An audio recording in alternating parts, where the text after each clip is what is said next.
What is up, everybody? Oh my! And you got the headphones back on today. Bang, bang, bang. What is up, guys? Mitchkov is the best player in the NHL.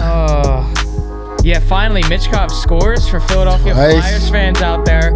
And the New York Yankees have a 2-0 lead in the American League Championship Series. Destined for the World Series. For the first time since 2009. Welcome into the All Day Everyday Show. Alex Jacobs, Manny Ruffin. So much to talk about today. I was at Game 2 on Tuesday night. The Oilers and Flyers went to a thriller in overtime. McDavid should have got that done on that breakaway there. That Absolutely, would have been sick. Absolutely. A lot of Flyers fans were upset. Should have maybe been a hooking call or something. I think I like the no call. Let's play hockey. It was late at night. You know what I mean? 1 o'clock in the morning on the East Coast. We're trying to go to bed here. Yeah, I was able to catch that. I'm good. We'll take the point. Game. I was able to get that Oilers bet in. We will be building a future lay today in today's show with NBA, NHL, college football, and possibly throwing one of these MLB teams that remain in the postseason. We'll see. Value may not be there. We'll do it. We'll do it. Fuck it, I guess. We'll make it juicy. And what if we end up what if we put ourselves in the cash out position? What if we're those guys? That's true. Yeah, that's true. That'd be fucking crazy. Can we be those guys? Be our bettings like in this basement with us? Yeah, can we be those guys? We also have 3 college football games to talk about. Auburn visiting Missouri, Texas hosting Georgia, Alabama heading to Tennessee. We also have plenty of things to talk about in the NFL, and we will be talking about streakers today.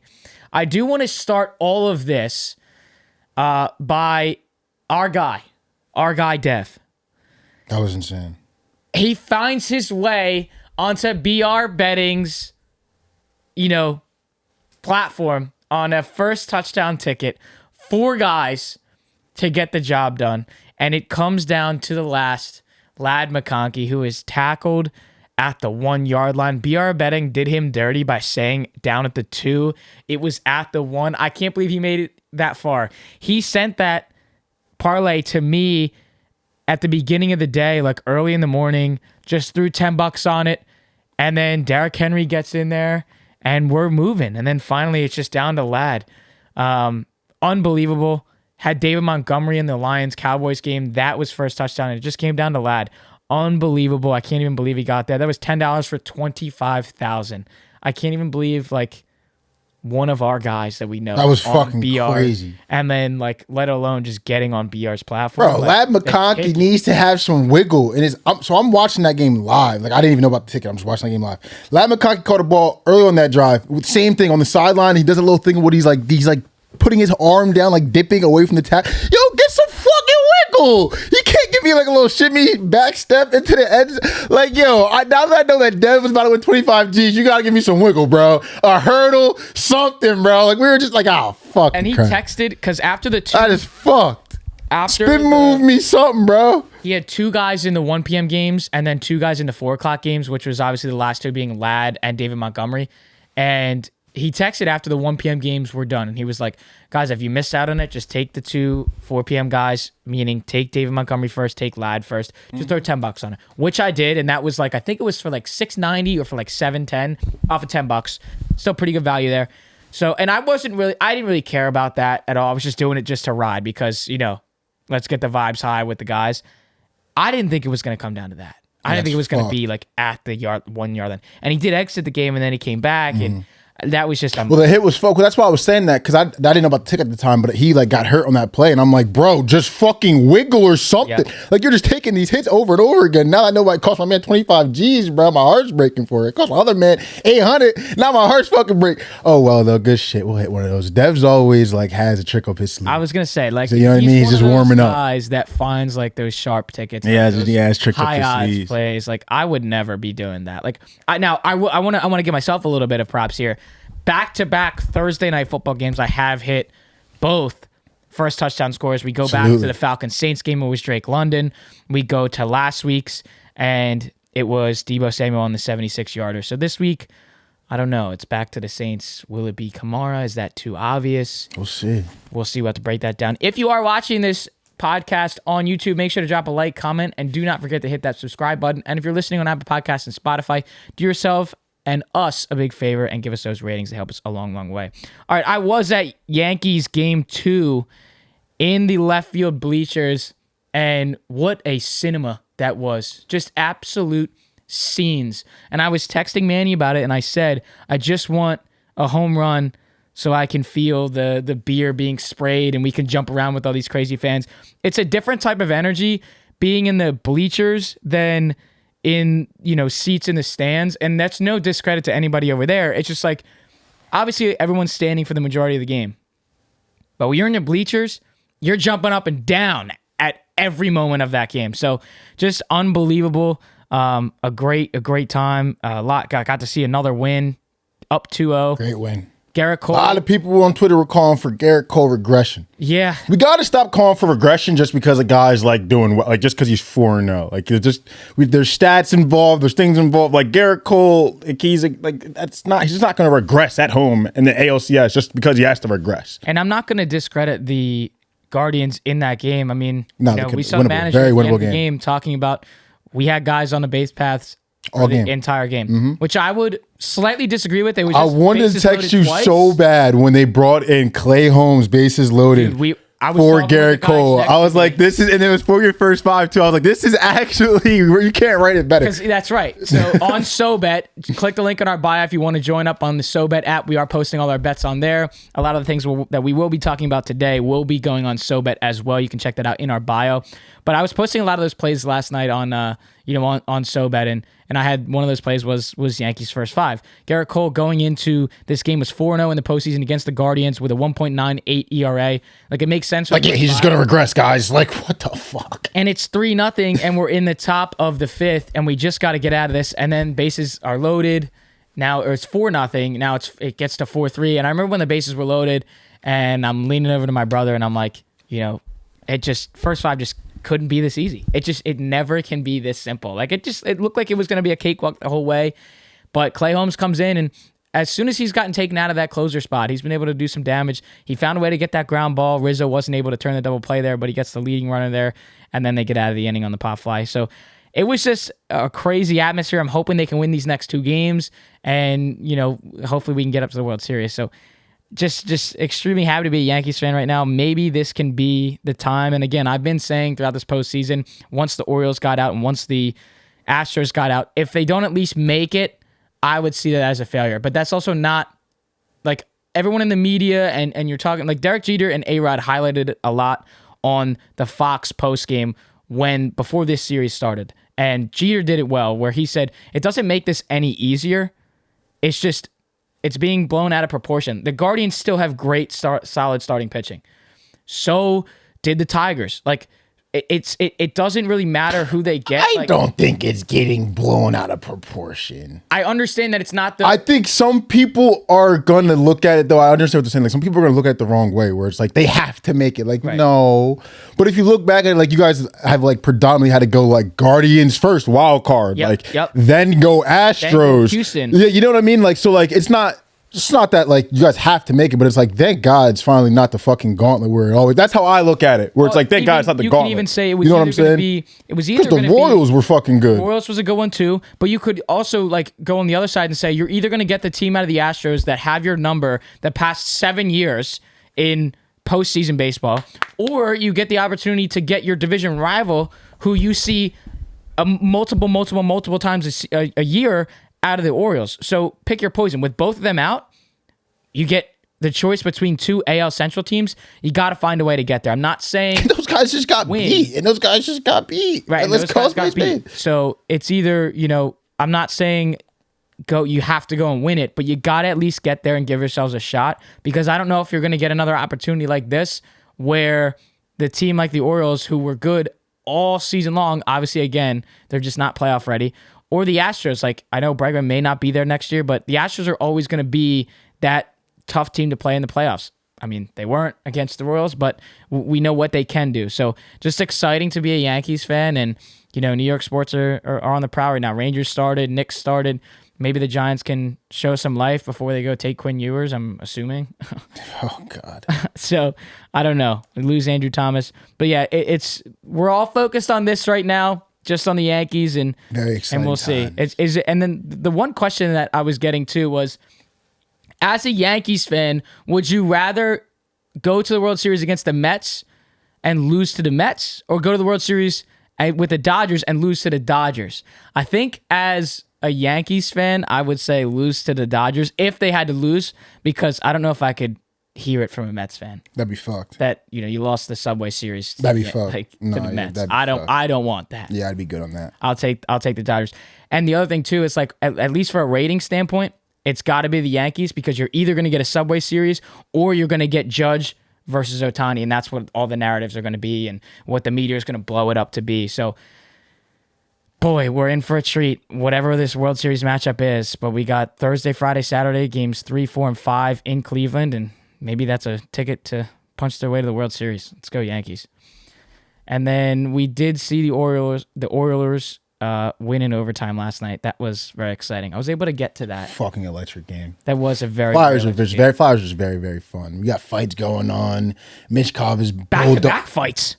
I'm hearing from, by the way, and this is just me being a casual fan on Twitter. When we got Michkov, I'm just like trying to read things about him and see what about. I'm hearing from Canadians fans. I guess there was another team that could have got him. He's soft. He's not really a bully. He'll get pushed around when he comes over. This guy's behind the net. Like, versus the Oilers, a team that was in the fucking Stanley Cup Finals, trying to bully guys around. Like, I'm pretty sure I was the Couturier fight, or when Tippett got a little something. He's behind him, like pulling guys by the neck. I'm like, I don't think this guy is a bitch at all. I think he's with it. And that game was, I think, like just sleeping on like regular season hockey in general. Bro, this is the 4th game of the season. Guys are getting like kicked in the dick. We're getting people throwing sticks in people's faces on the low key. Like goalies are kind of getting tripped up a little bit.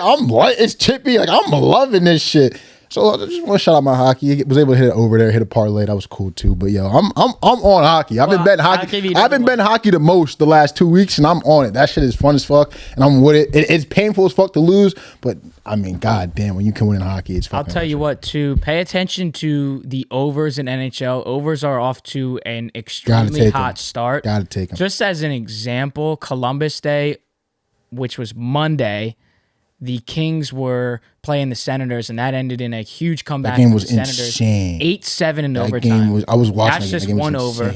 If you want to go back to Saturday, Rangers hosting the Utah Hockey Club. Yeah, what was going on with Igor that day? That was bad. I mean, that was a 6-5 loss in overtime, but it was 3-2. Then it was 3-3. Then it was 4-3. Then it was 4-4. Then it was 5-4. Then the Rangers tied it late, and then 6-5 in overtime loss. Overs are going crazy. And we're off to a hot start in the NHL, so make sure you're tapping in with that there. In terms of betting as well on some higher odds here, let's look to our future lay. Do you want to start it off? We're going to be building a... Let's just start with... Let's go national championship. Let's go national championship. So you said you had a team for this. So are we picking... Let's just establish what we're going to pick here first. In terms of... This is championship winners. Absolutely. So we're going to do a college football national champion. We're going to do them all. We're going to do Super Bowl. Yep. World Series, and then Stanley Cup. NFL.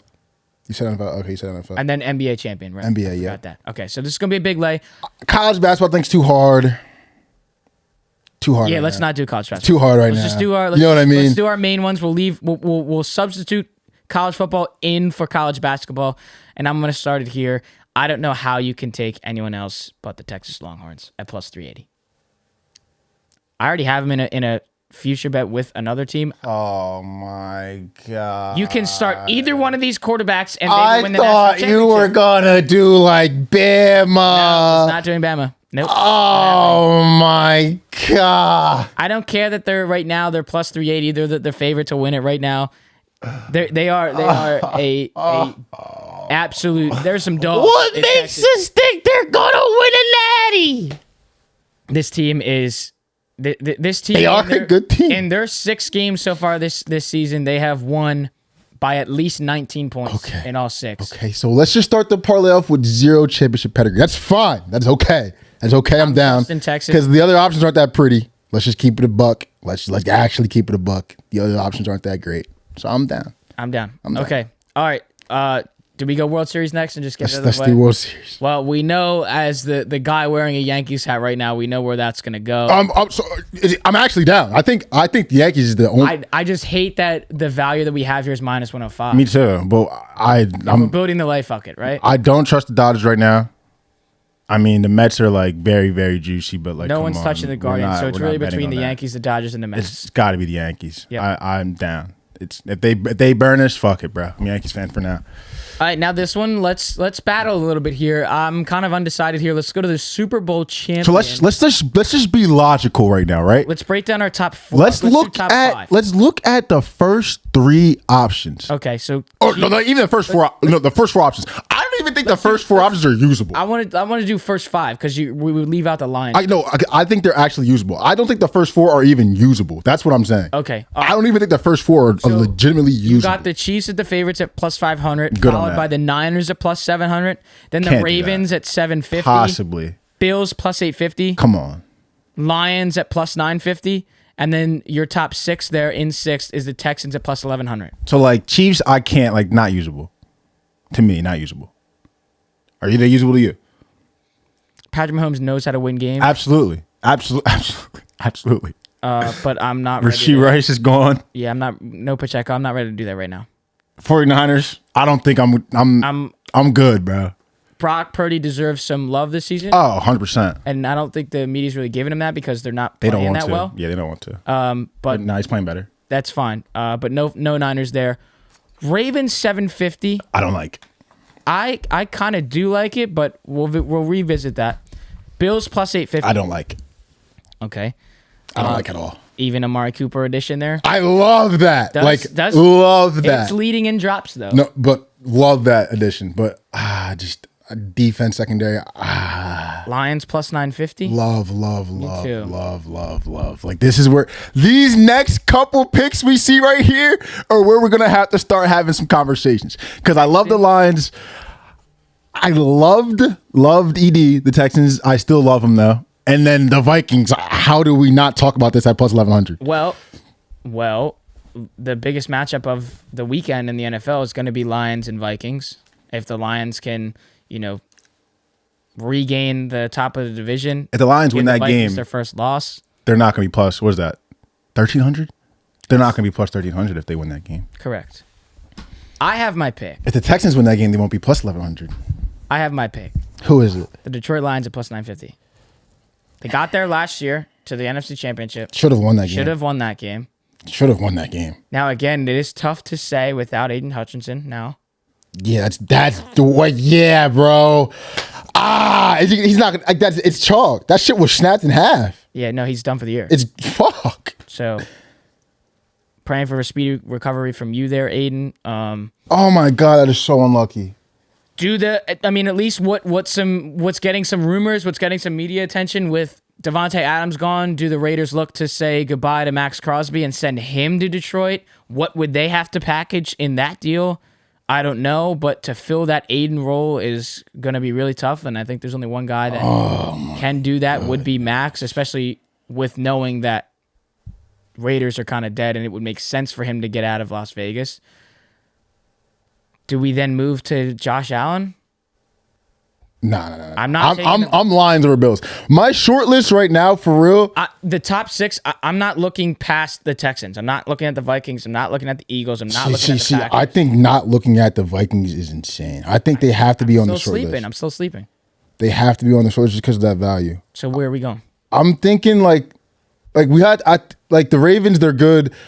Something about them though, week to week, it's early. It's very early. Something about them week to week at plus 750. Yeah, but that is a scary team. I mean, so scary, and aren't they beyond due? Yeah, and Zay Flowers is looking incredible. Yep. Isaiah Likely's looking very good. Yep. Derrick Henry's looking very good.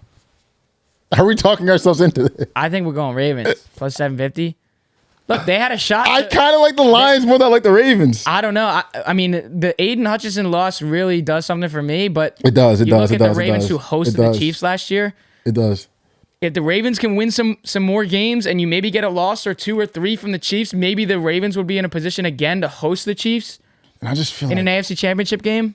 Roquan Smith, Kyle Hamilton. Oh, I'm gonna do it. Plus 750. We talked ourselves into it. Ravens.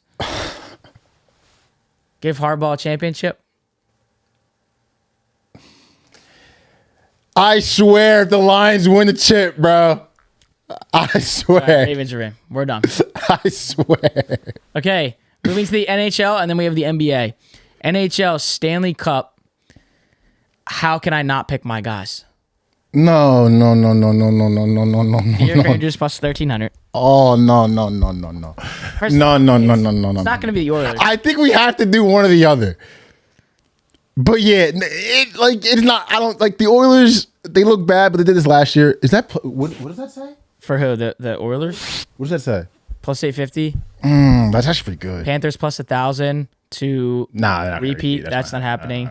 Devils, you'll just never catch me having. I actually think it's either the Oilers. So for me, it's Oilers, Stars, Rangers right now. Don't sleep on the Avs either. I think they could do it. Where the go to Shoremore? I see a lot of frauds. I'd like to see the Predators make a run with all the moves that they made. Right, but it's going to take them some time to figure that out, I guess. I just don't think we're going to get odds better than this for plus 1,300. 1,300 for the Rangers. And again, you look in the postseason too, you need a lights out goaltender. We've seen, year in and year out, Igor Shesterkin in the playoffs is. Clubs, but it's 6 by them, but it's early. Fuck me, it's got to be. Oh my god, I don't want to take the Devils either, bro. I'm not. You will never catch me with a Devils ticket. Yeah, yeah, I'm down to the Rangers, Avalanche, Stars. That Western Conference looks fucking scary. Yeah, I'm down, bro. I feel like I'm down. God damn it! All right, so now you're gonna take the run on this one. I took the run on the Rangers on that one. Let's go to the NBA Finals. What do we got? Boston Celtics at plus 320. The Oklahoma City Thunder at plus 650. The Knicks at plus 750. The Sixers at plus 1,000. Timberwolves at plus 1,000. And the Denver Nuggets at plus 1,100. Those are your top 6 for the 2024-2025 NBA champions. So, Can anybody beat the Celtics? That's the question. Yeah. I ain't taking. Yeah, but they're not. Plus, was that 320? Yeah, that's ridiculous. What about the Thunder? I'm immediately thinking Timberwolves. Next, I'm thinking Thunder. Thunder could be good. Thunder could be good. But Thunder could be good. Timberwolves with no cat? No, I think the Timberwolves, the new Timberwolves mesh really well. I think they mesh better than the old Timberwolves. Okay. Sneaky Dallas, no? Sneaky Dallas. Something I'm thinking about too. K's getting older, but Suns at plus 2K is wild. What about the Bucks at plus 1,400? Attractive. I just don't think it. I don't like the. I just don't. Nah. I think. I'm almost like. I think we got to do T-Wolves or OKC, bro. I think we're. I was just going between Mavs, Timberwolves, and OKC. I understand like OKC, but I just hate like plus 650 for. That's really low. You know what I mean? That's really for low. a finals champion. Plus That's 650. really low. That's really low. I feel like it's got like Knicks plus 750. That's really low. Yeah, it's really low. That's really low. Sixers plus 1,000 to me, even that's low, bro. And we got to see what. Can Paul George stay healthy for an 82-game season? I just think that's low. Embiid saying he's not going to do back-to-backs. If the Sixers were if the Bucks and Sixers were flip-flopped, I would like the Sixers more. Not even enough to take them, but I like them more. I don't like Matt. I'm going to leave it up to you on this. I guess it's a 50. I kind of think I'm leaning Minnesota because why am I leaning Minnesota, bro? Why am I leaning Minnesota? I think it's purely from a value standpoint. You're going between plus 1,000 and plus 650. God damn it! I think we gotta go Minnesota, bro. Right, I think I'm fall. I for some reason why do I like last year? But like last year, I feel like Ant was bringing the best out of Cat, and like we know about Julius when Julius is at his best, like with that hunger bulldog mentality. I feel like why do I feel like Ant's gonna bring that out of Julius, and we're gonna see Julius back in that bag? Not like MVP, but maybe all second team, maybe third team, big contribution. I think Dante with him and Rick. I think maybe he's feeling slighted by some people in that organization. A little motivation. Let's fucking ride it. Oh, well. So we 10 to win 122. So we got the Texas Longhorns to win the national championship in college football, the New York Yankees to win the World Series, the Baltimore Ravens to win the Super Bowl, the New York Rangers to win the Stanley Cup, and the Minnesota Timberwolves to win the NBA championship. $10 wins you $122,662. That's our future lay. No regrets. No regrets. No regrets. No regrets. We have called this before on the show by this man right here. It has been done. We have done it once. We have not done 5, but we have are done the Golden State Warriors after Klay Thompson coming back after that Achilles. That's the future lay right there. Let's touch into now. Let's head to our top 3 college football games of the week that we're going to be discussing. Let's kick it off with our 12 o'clock game. That is Auburn visiting Missouri. I got 3 betting trends here. The last time we spoke about Auburn was when they hosted Oklahoma and they lost that heartbreaker on the Peyton Thorne pick 6. Auburn is 4-14 straight up in its last 18 road games against SEC teams. Missouri is 12-5 against the spread in its last 17, and Auburn has lost 9 of its last 12 games on the road. Let's remember, too, they were also on the road against Georgia. They were also on the road against Kentucky and lost both of those games. And this will be that final 3-game stretch of this road trip for Auburn, and that's in Missouri. If you look at the betting, odds and lines in this game, it's going to be tight. It's now 4.5 favored to Missouri, plus 4.5 for Auburn, and minus 184 in the money line for Missouri to that plus 152 for Auburn. We know that Peyton Thorne turns the football over. We know that the offense is non-existent for Auburn. They did show out a little bit in that Oklahoma game, but outside of that, in that Georgia game and in that Kentucky game, they cannot find a way to force turnovers. I want Missouri at minus 4.5. They just came off a big win, 45-3 in UMass, covering that minus 27.5 spread that was discussed on the show last week. Give me Missouri minus 4.5. Yeah, so interesting. Go to those stats for me. It says no. Go back on FanDuel. So 71% of the bets are on Missouri, 62% of the money. Crazy enough, 3 days ago, Missouri was minus 7.5. So this is getting fucking hammered the fuck down to 4.5. This also opened at 10.5. Yeah, opened at 10.5. That was like a while ago, but as of 3 days ago, it was 7.5. Now bet down to 4.5. With 71% of the bets being on Missouri, tells me something. Now Missouri, big win last week versus Minutemen. I think we need that mentally, morale-wise, after the big loss versus A&M, which I think A&M's fraudulent, which made me feel some type of way about Missouri. Then you win by 3 versus Vandy. Now, there were 17.5 favorites to that game, but Vandy did beat Bama, so do we feel differently? Maybe. But then you only win by 6 versus BC as a 14.5 point favorite. So do we have a play down the competition situation going on, or do they just kind of sleepwalk through these wins? I don't know. I'm going to ride with the people hammering this. Like, why is it going down from 7.5 to 4.5 with 71% of the bets on Missouri? And we're home. And we're at the crib. Like, fuck it. I'm going to just go with the sharps in this one, bro. I'm going to go Auburn 4.5 at the bad number. I think you're getting Missouri. If you're going Missouri, you're getting them at the good number instead of 7.5. But I'll just take Auburn at the bad number. Fuck it, bro. I don't know what's going on with the books, but like, shit. And like Auburn, absolute complete choke job versus OU. I forget what the line was in that game, but did we talk about that on this show? I don't know if the line was like maybe 7.5 or something like that. And then they played Georgia. They did cover the 21.5, but like the second half was ugly. The first half looked decent. So Auburn has shown stretches. So maybe they could put together versus Missouri. We'll see. Let's head to our Saturday 3:30 game. That's the Alabama Crimson Tide visiting Tennessee. Alabama's minus 2.5 and Tennessee's plus 128 on the money line there. Bama's minus 154. And if you look at some quick trends on this game, Tennessee has lost 7 of their last 10 games as an underdog. Alabama is 6-2 against the spread in its last 8 games against Tennessee, and the total went over in 6 of Alabama's last 7 games. I feel like Tennessee in the last couple weeks haven't looked as good as they started the season. Alabama, after the loss, could have and should have lost again Absolutely. to South Carolina. That was embarrassing. Something's telling me just to ride with the Crimson Tide. Mm-hmm.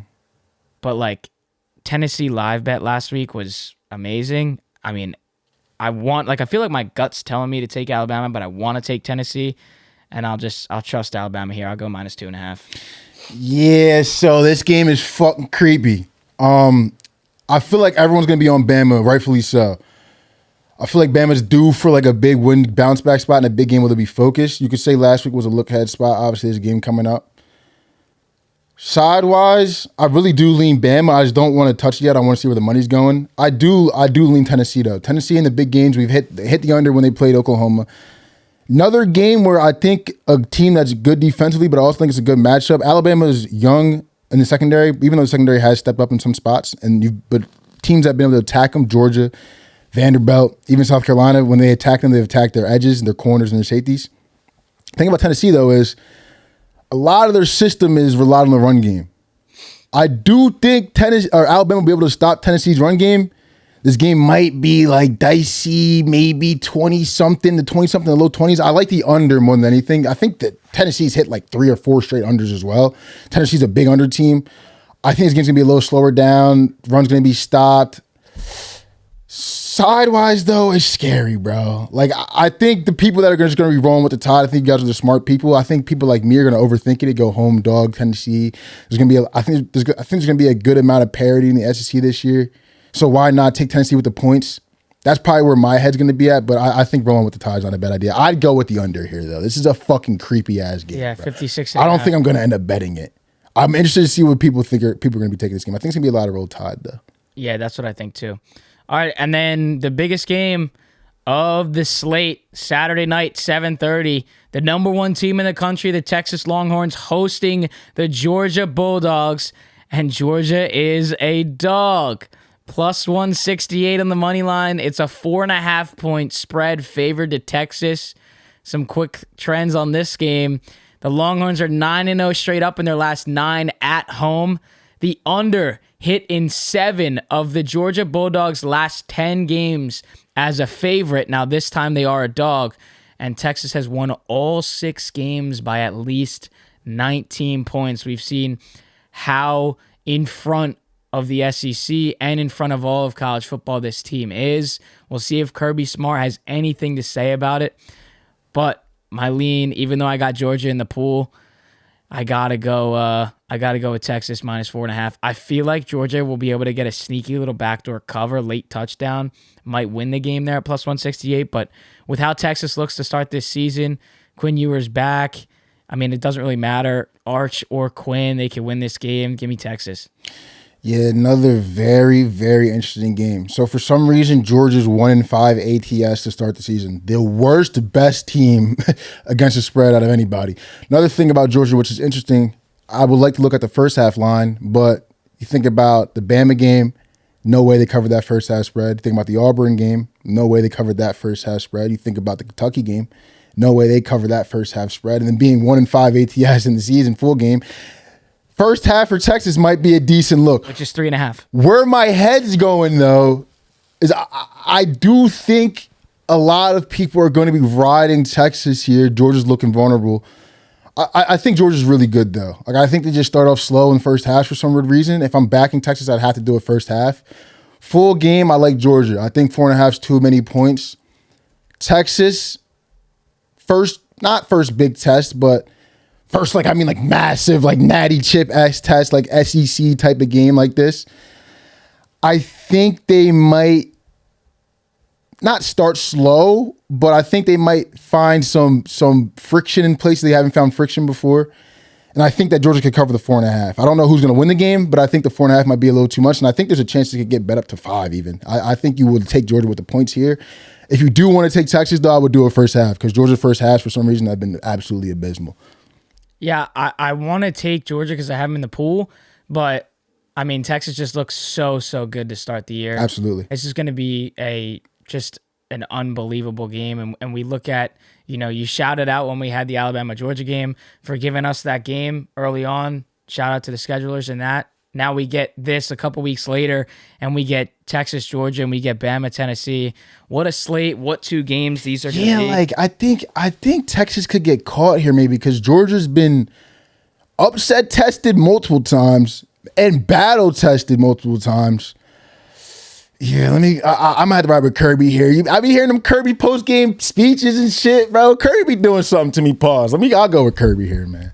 Taking Kirby. All right, over to the NFL, where in week 6, favorites went 10-3-1, and the popular favorites of 60% 66% of the bets went 9-0. That's was the insane. Best week That's for the public. The man. casino got fucking rocked, that is scary. That is scary. This is like you're having a guitar at the blackjack table and they switch the deck up. New week of NFL, let's switch the deck up, and it's fucking scary. New shoes coming up. Where you got the Texans in Lambeau -2.5, 52% of the bets, and 66% of the money on the Packers. That's going to be an exciting game. We got some big games in the NFL on this Sunday slate. And then you get to highlight, the NFC East matchup at MetLife, where Saquon Barkley returns to MetLife. The Giants just lost one of their best linemen offensively, and Andrew Thomas for the season with his foot injury, going to get surgery there. Giants +3. I'm expecting that to go up. 81% of the bets and the money on Philly. That makes sense. Saquon obviously is going to get a lot of bets to score, maybe to score twice. Obviously, probably going to get a lot of rushing yards, receiving the ball too. It's going to be a big game there. I assume that the Eagles should kick ass. We'll see if Nick Sirianni can respond to how he acted like a child at the end of that game. But that's the one I'm going to be focusing on too. And then obviously you look down the list as well. Ravens and Bucks. Ravens in the big spot, visiting Jaden Daniels last week, got the big win. Will they be able to respond again when you go see Baker Mayfield and the Bucks? We got a lot to talk about there. 66% of the bets and 64% of the money on the Ravens. There's some big matchups here, and then, you look at the top half as well. Seahawks and Falcons. 72% of the bets, 70% of the money on the Falcons. Yeah, we know the Seahawks are frauds. We're not worried about them. So where do you want to? We can start with the top game. I think it's extremely interesting. I feel like the public being on the Packers was surprising to me. At Lambeau, I do like the Pack. Jordan Love's had some weird fucking turnovers the last couple weeks. You like CJ Stroud to win the MVP? I do. If there was ever a time to have one shining moment, CJ Stroud, as an underdog, go into Lambeau and beat Jordan Love with the money against you. And I kind of like the Texans. I think I'm going to take the Texans. I'm even though I need CJ to keep going on this tour without Nico Collins, Diggs getting his yards, Diggs getting in the end zone last week. Again, we touched on it last week, how tough it is to play in Lambeau. This is going to be one hell of a game. Let's remember the casinos have to get their get back. Do not forget that. 52% of the bets on the spread on FanDuel are on Green Bay. You look at, the spread for Green Bay to start this season, 4-2. I want to take the Texans because I need CJ to keep this up, but I don't know how you can fade Green Bay at home. Jay Love's has some bad turnovers. That's where I'm at. I feel like I got to lean Green Bay. Don't know Green Bay. I think I've got to go Texans, bro. Which would be great. That would be great. What, the Texans won? Yeah, Texans. I think I'm going to go Texans. I think I'm going to be too scared to even bet it. Absolutely. I understand that. I think the Texans are a great teaser piece too, but we can get into that later. But yeah, I think I'm going to go Texans here. And then if you look at... You're not dropping your nuts for the MVP bet, bro? I feel like you got to just take this. I know. I'm already kind of bought in so heavily on that. People were saying in the comments that CJ Stroud bet was a donation. Hold your horses. Who's winning the MVP? Hold your horses. Who's winning the MVP? Okay, so who's your MVP? Who was the MVP then? Comment section. Yeah. Who's the runaway? Hold your horses on that. We're not even there yet. And then you look to the Giants. It's -3. It was 3.5. Eagles favored it -178 on the money line. So I gotta be. I like the under at 43.5. So is Neighbors playing? Neighbors should play. No Thomas. Why is it spread 3? Why? Why? And if you look back at the game when they played the Bengals, bruh, the Giants could have won that game very easily. That was sweaty. There was plenty of chances for the Giants to take hold of that game. For some reason, Wanda Robinson looked great. I'm not going to say for some reason because Wanda Robinson's great. But even with the Bengals offense, Jamar Chase and T. Higgins are in. I mean, they still look like they're stagnant. Why are the Giants hanging in games? Well, let's notice at least for the under sense, we're still questionable on Neighbors practicing this week, still in non-contact gear. Graham Gano is not coming off the IR. He did do his 4 weeks on the IR. He will not return this week. Coach Brian Dable said that on Wednesday. Dan Duggan of The Athletic reported that. which would leave Greg Joseph to continue kicking field goals, in which he missed 2 on Sunday Night Football against the Bengals. Give me the under at 43.5. I'd really like to see a Giants win, get some revenge with Tyron Tracy.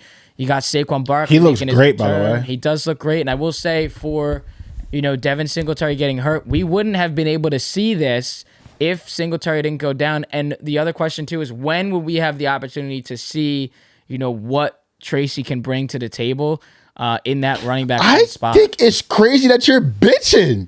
No Giants plus 3. I mean, I want it more than that. I want a touchdown.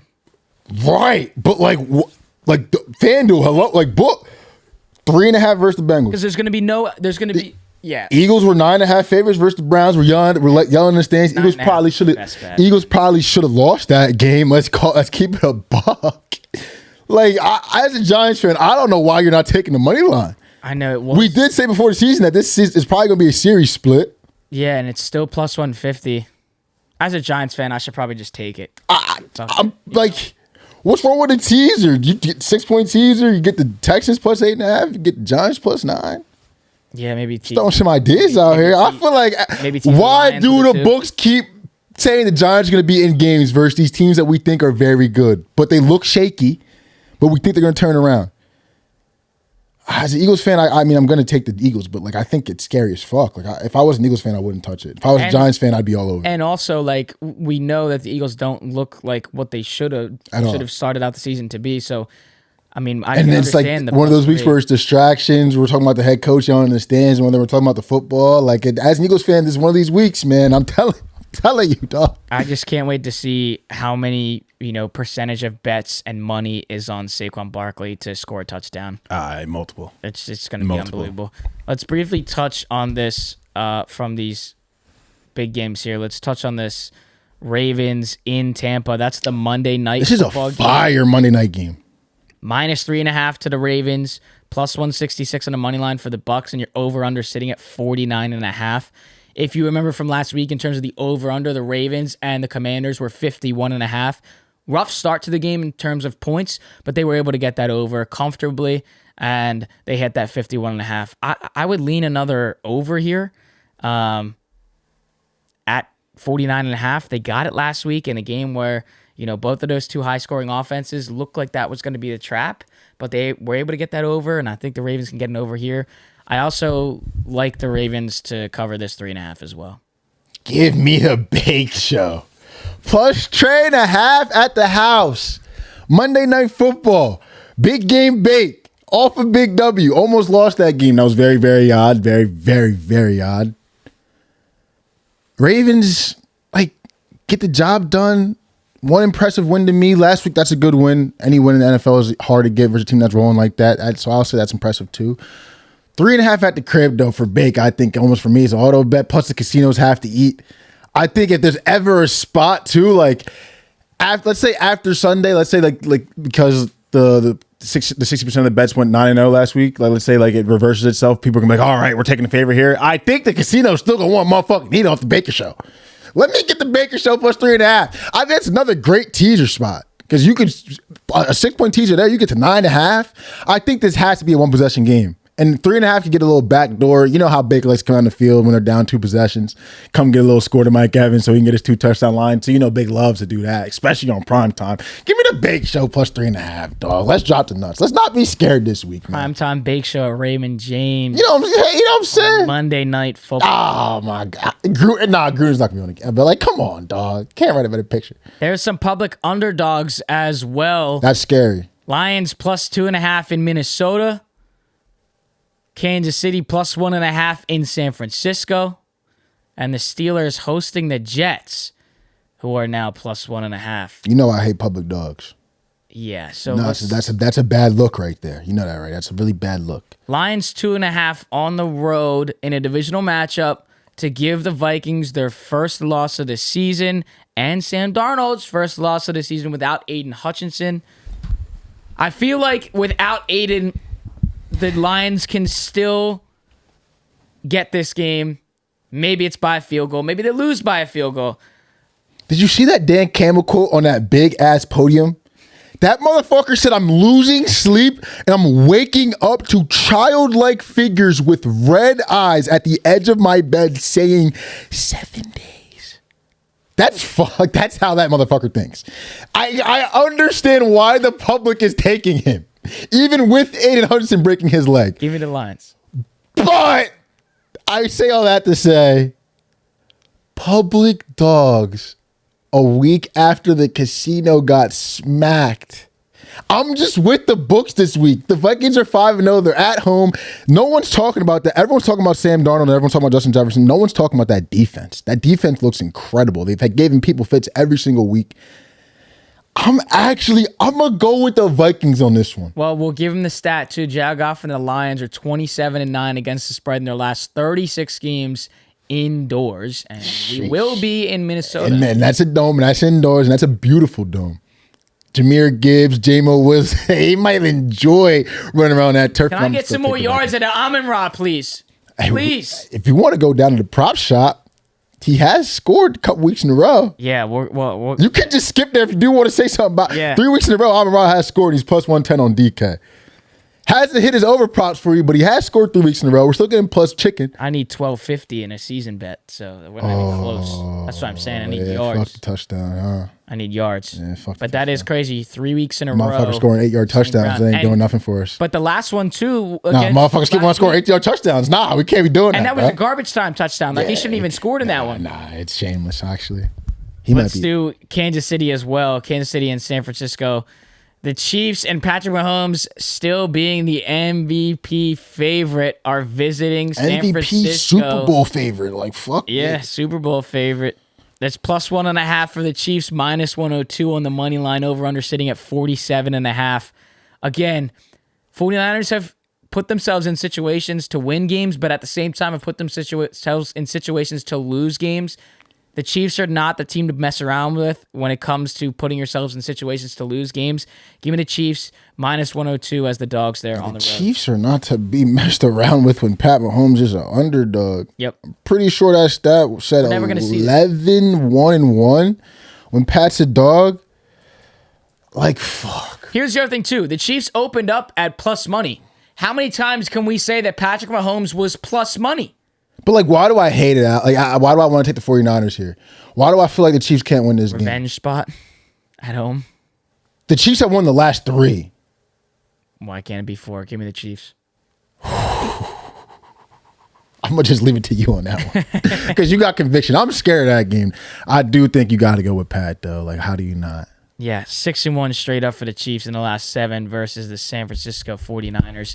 And the 49ers being 2-8 against the spread in their last 2 of those being home. Super Bowls, I believe. Yeah. Does Pat own that franchise? You can solidify that after this one. All right, and then we go to the big game, the Sunday night primetime game in Pittsburgh. This is unbelievable. Where the plus 1.5 Steelers host the minus 134 on the moneyline New York Jets with the addition of Devontae Adams. Do you know how fucked up this is? Like, just for me personally. So, like, that Tomlin stat, right? 76% he's covered. 19-6-3 against the spread in the top. As a home dog. And, like, you know me the past couple of years, this has legit been an auto bet for me. Tomlin, home dog, got it. Prime time at that. Like, almost an auto bet. But then the Jets bring in Tay Adams, and then they fire their coach. And then they low-key should have won last week. Yep. What is wrong with the kicker? And he's making 12-gauge shotgun noises off the left upright 2 times. Like, this might be the most conflicted game I have on the board for me. And to be honest, the Steelers starting Russell Wilson this week, I think, is making me take the Jets. I think there's been synergy there. You know what it reminds me of? It doesn't remind me of the situation. I think I compare situations to this a lot. So I don't think it reminds me of the situation. But I think it's one of those situations where they're buzzing with one guy. The other guy might be paid more, might be quote unquote better. I mean, he has a Super Bowl pedigree, MVP. I mean, come on, it's Russell Wilson. But switching it at this time in the critical part of the season, I think it might at least cause like a stutter, at least hiccup in their season for maybe at least a week or two. Like the Steelers are a good organization where they're not going to let this ruin their season. And I think the Jets being desperate need this one bringing in Tay Adams. I think even though the books got to eat, I think you take the road favorite here. I think I'm taking the Jets, bro. I think I'm and it's taking the disgusting. Jets too. It's fucking disgusting. I think I got to do it. I got to do it too. And I'm just curious to see every fish out there that's going to be Devontae Adams touchdown, Devontae Adams touchdown, Devontae Adams yard. Yup. Tay Adams touchdown, Jets money line. Mike Williams, I'm sorry, pal. I don't know if you're getting the ball again. Yeah, I mean, we got to run the right route, bro. Like, fuck, man. We only have two. We have two jobs as wide receivers: is to catch the ball if it hits in the hands and run the right fucking route, bro. You can say anything after that, but if you didn't do one of those two things, bro, it's fucked. And I'm sorry he called you out on the post game. I mean, that's a little. But hey, man, he was probably pissed off, and he probably knew Tay was going to be on the way. Even though he said he didn't know, but I think that's He's cap. already got 2 pairs of Jets cleats. We knew he was. Yeah. 15 minutes after the news is there, he's in the facility. Yeah. Showing up on the Pat McAfee show, which is pretty cool. Moving to our streakers for this weekend in the NFL. Chuba Hubbard, over 69.5 yards. Now, that may change, but in the last 4 weeks, let's break it down. What do we got? So if you've been betting on Chuba Hubbard the last 4 weeks, you've been cashing out. Versus Vegas, he had 114 yards. Versus Cincy, he followed up with 104. Then he had 97 at Chicago. Then he had 92 versus Atlanta. Over 69.5 yards this week versus Washington. Derrick Henry and Jerome Ford were able to hit theirs the last 2 weeks. I think Chuba's worth it. You were talking about the rookie was possibly able to come back this week. I think they said he was out. I think I might have to take a look at Chuba Hubbard. Maybe Alton put him in a parlay, but you got to take a look at the guy that hit 4 weeks in a row. He also has one more guy who hit 4 weeks in a row with him. That's Jahmyr Gibbs. Over 49.5. I think this is a little shocking. Dude, like David Montgomery's had a very productive last 4 weeks in a row, too. He's scored like the last 4 or 5 weeks in a row, too. Last 4 weeks for Jahmyr Gibbs, though, 84 yards versus Tampa Bay, 83 yards at Arizona, 78 versus Seattle, and then 63 at Dallas. Something about these last two guys, though, these streakers, they've been trending down the last 4 weeks, which is scary. But I think I'm going to still take Jahmyr. Yeah, check I just read that highlight. I just read that motherfucker highlight. No starting running back has hit their over versus Minnesota since 9-15, and that was Jordan Mason to start the fucking barrage. I might fade Jahmyr Gibbs this week. My fault, gang. I might have to fade you just knowing the stats, bro. But you've been going off. Just want to highlight you. Yeah, that's going to be... You taking either of these guys? I'm probably going to take Chuba. I have him in Dynasty Fantasy League, and in these last 4 weeks, I have been starting him, so he's been performing. We'll see if Jonathan Brooks is ready to go this week, but Chuba Hubbard's been the guy. I know it's Carolina, but it's nice to have a little bit of excitement there. We know that the running back room is something we don't need to worry about moving forward. I'll go there. If it stays 69.5, give me 70 yards. We can do that. If we're going 114, 104, 97, 92, we can get 70. So I like that. I'll go with you. But I like these touchdown stats, though, on these streakers. The last 4 weeks, George Kittle has scored in all 4. He's plus 150 on DraftKings, and he did score 2 last week. So that's big there. Also surprising to note, I mean, we're hearing David Montgomery's name get called when he reaches the end zone, but I didn't really know that it was the last 6 weeks. Minus 153 on DraftKings with 2 last week, and one of them being the very first touchdown of the game. Shout out, Dev. And then if you want to go even further to your 3 weeks, your back-to-back-to-back scorers, that's Amon-Ra St. Brown, Brian Robinson, and Chase Brown. Your plus money there would be St. Brown at plus 110 and Chase Brown at plus 125, with Brian Robinson picking up the rear there at minus 145. I hate betting, guys to score that are not plus money. I need guys to, if I'm betting on a guy to score, they got to be plus money. Outside of, maybe you can argue, outside of that, Derrick Henry, who was damn near minus 300 last week. So if we did do a streakers lay of plus money, guys, I'm just saying. Yeah, you would get. It might be plus a rack. Chase Close. Brown, St. Brown. You would save that for game day, though, because they give you the little boosters, too. Yeah. Maybe it's sweat free. Boost it up. The plus money ATDs, I kind of want to either boost or sweat free for that. I missed mine last week. It was 50 for 1,800. And oh my God. I missed Josh Jacobs. I had A.J. Brown, St. Brown, Tyrone Tracy, and Derrick Henry. And Josh Jacobs was the one that missed it. Nice, Josh. Good fucking job, bro. Everybody, and I knew it when I was picking that, just take a receiver, take Jaden Reed, take Dobbs, take Watson, take one of them. All 3 of them got in. And I knew when I sent it out, I knew Jacobs was going to be the one.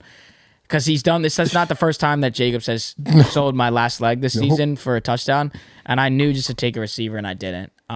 So that would have been fun if I got. And also, like, Jacobs was the most favorited touchdown scorer in that, and I took nice. It's like minus 140 or something. Like, just stupid. Take the plus money. If you learn anything from that, take the plus money when it comes to touchdown scores. Do not go near the minus there unless, again, you can argue Derrick Henry. All right, so are we ready to make our Blackjack parlay? Damn. Welcome to the Blackjack parlay. This is hard mode. Risk a pick. If we lose the pick, we have to use that one. If we lose the hand, the hard pick would be if we take Lions money line and we lose, we got to go Vikings. Let's go. It's 4 picks, 4 legs. Let's get a cash in the second hard mode of Blackjack parlay. What do you got? I'm gonna get strategic. So I'm gonna go with the sides of the games that we actually kind of could go either way. Okay. So give me Texans money line actually. Yeah, I like that. Because If we yeah. lose, then I like it. There's a different type of strategy. You know what I'm saying? Veterans here. You feel me? All right, 6 versus 9. Smack. Yeah, let's go. Let's just go. Let's go. 16 versus 9. Got to do it again. Got it. All right, let's go. 19 I love versus it. 9. Love it. 18. Love it. All right, so Texas money line's in Texas there. in there, and that's plus money in there. And that's fading the trend from last week that went 6-0, 9-0, whatever the fuck it was. So I like it. Let's go. Who you got? All right. I'm going to go with the Lions money line. I like it. Great pick. Because if we lose, then still get the team that's undefeated. Great pick. Let's go to the cards. Soft 18 versus 5. Again, like, I'm going to stand this, but this is the one where I think the book would be like, you might want to hit it, but I'm not going to. We got that one from last week. I'm not doing it. I'm standing it. Push. Okay, so. But you would have lost that. Well, I would have gotten a 10, which would have been a hard, like, it just would have been a regular 18. It wouldn't have mattered. Okay. 12 versus a 4. I got to stand it. Come on. All right. So that means. So Lions money line, Texas money line. That's 2 plus monies in there. I like that. All right. Moving on. So now I'm thinking. So I have a question here. So if I alt right. I don't know if alts are in the play because would that mean you have? That's what I was gonna say. The opposite alt, and that's fucked up. Yeah, that sucks. That's fucked up. And the value would probably be like really bad. Yeah. So some instances. Let me do Georgia plus 4.5. Okay. Let's go get that in there. Because I think I like the 2 sides of this one more than I like the 2 sides of the Bama game. Okay, so you got Georgia plus 4.5. Let's go to the cards. Give me something good. 13 versus a 3. You got to stand it. Okay, let's do it. 19. That's fucked. Okay, so Texas minus 4.5. I'm not like, I don't hate it. I don't love it. I don't hate it though. Fuck. I'm going to go with, oh man. Like, I think you should.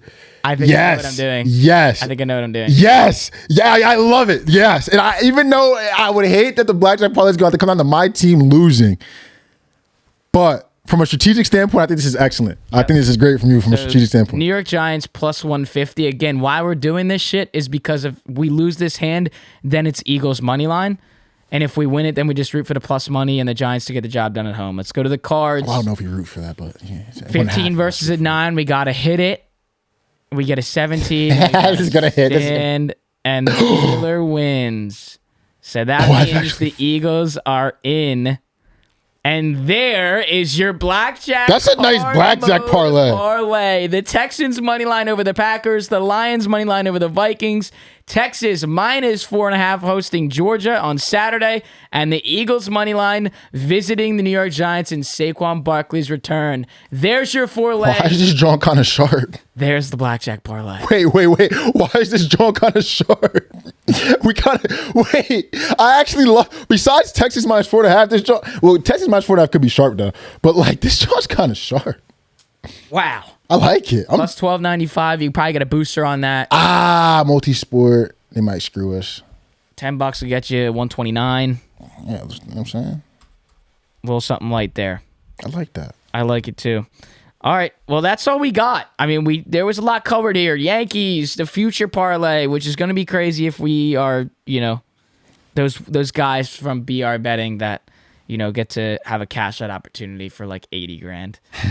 We touched on some 3 games on college football on Saturday, highlighted some public money and public underdogs, as well as some big games on the Sunday slate, and this touchdown streakers, as well as Jahmyr Gibbs and Chuba Hubbard on their last 4.